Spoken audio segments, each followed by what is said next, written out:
The first time I saw this, I honestly thought, that doesn't belong here.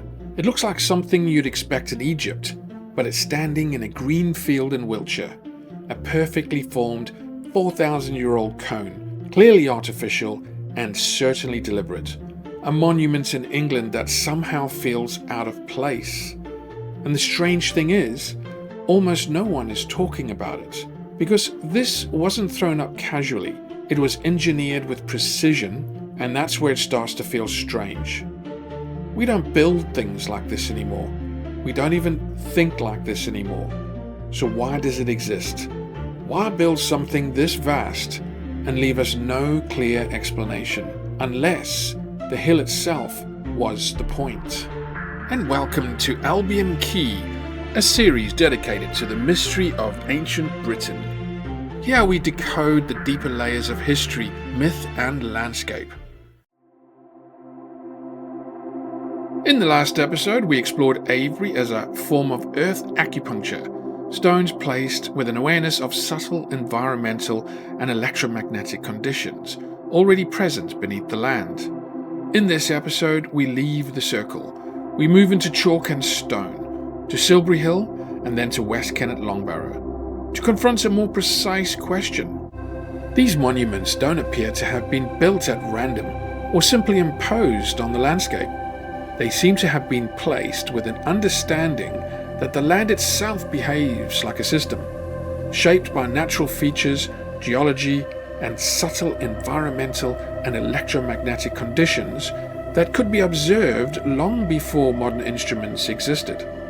In that sense, the question isn't whether people tried to make something happen here, but whether they recognized how this place already worked and chose to maybe build within those conditions rather than against them. This may be how the ancients saw the land, not as passive ground, but as something already charged, active, responsive, and the monuments were placed to align with it. In acupuncture, the needle doesn't create the energy. It doesn't invent a meridian. Those are the pathways already mapped in the body, along which pressure, sensation, and circulation are known to travel. But what the needle actually does instead is interact with those existing pathways, subtly changing how they respond, bringing attention and pressure to processes that are already present but usually operating quietly in the background. So in the same way, monuments like Silbury may not have been built to generate energy, but to mark, shape, and engage with these natural processes. And so this is the focus of this presentation, not as a fixed answer, but just looking at it from a different angle. Silbury Hill is the largest man-made mound in prehistoric Europe. It's built almost entirely of chalk, about 160 meters across at the base, around 30 meters high. Fragments of red deer antlers found within its layers have been radiocarbon dated to the mid-3rd millennium BC. Alongside pottery and construction sequences, archaeologists use this evidence to place Silbury's visible phase of construction in the late Neolithic. Radiocarbon dating tells us when the mound was built. It dates the materials buried inside it, and that makes sense, but building something isn't the same as choosing the place. So archaeology can date the activity, but it can't tell us when the location was first discovered. But what we do know for sure, Silbury is not a tomb. Excavations in the 18th, 19th and 20th centuries found, as said before, no burial, no treasure, and no central chamber. Whatever Silbury was for, the hill itself seems to be the point, a monumental shaping of chalk designed to be seen, felt and approached from miles away.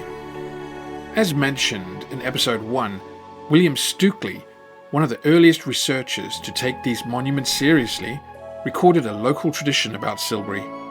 A story of a golden king, a radiant horseman buried within the mound, a king in gold armor sealed inside the hill itself. Now there's no archaeological evidence for a literal burial like that, but gold across cultures symbolizes vitality, illumination and power. So instead of reading this as a lost royal tomb, we must read it symbolically maybe. Myth doesn't always preserve events. Sometimes it preserves function. A way of remembering what a place did long after its original language was forgotten. So the story of Golden Horseman might not be about a king at all. It might be a symbol of something else that once happened here. Modern archaeology often describes Silbury as a monumental act of community, a place that brought people together through shared labour. That explanation tells us how Silbury may have been built, but it doesn't fully explain why. So let's take a closer look at the hill itself. Geophysical surveys in the early 2000s revealed that Silbury isn't a simple pile of chalk. It's built in layers, terraces of alternating materials. Some researchers have suggested that the mound in its basic form resembles a large resonant structure built in layers that could interact with natural electrical or electromagnetic activity in the ground. Others, drawing on the work of Philip Callahan, point out that different materials respond differently to weak environmental forces, including magnetism and atmospheric electricity. None of this proves that the mound was built for that reason, but it does show something important. Silbury wasn't an accident. It was planned, layered, and built with care. Whether or not we accept these interpretations, one fact remains. Silbury Hill was shaped with extraordinary precision. The hill itself mattered. So what happens when we step away from the mound and into the chamber? A short walk from Silbury Hill lies West Kennet Long Barrow. Archaeology classifies it as one of Britain's oldest chambered tombs, built around 5,500 years ago. A stone-lined passage cut into the chalk ridge. The passage narrows as you move inside. The chamber encloses you. Sound shifts, light fades.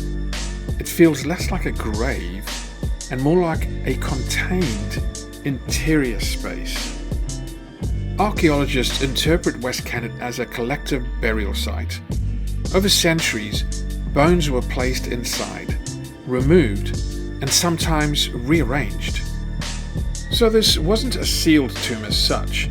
It remained open and active for generations. People returned here again and again, placing, moving, and revisiting the remains of their dead.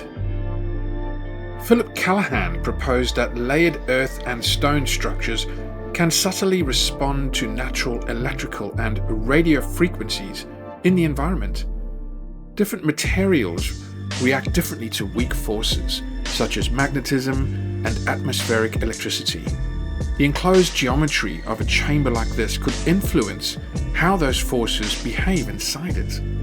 Again, this isn't proof of intention, but it changes how we see the space. West Kennet becomes not just a tomb, but a chamber where structure, material, and human presence meet, which may help explain why visitors often notice unusual acoustics, lingering echoes, subtle shifts in mood between inside and out. Seen together, Avebury, Silbury, and West Kennet form a pattern: a circle, a mound, a chamber.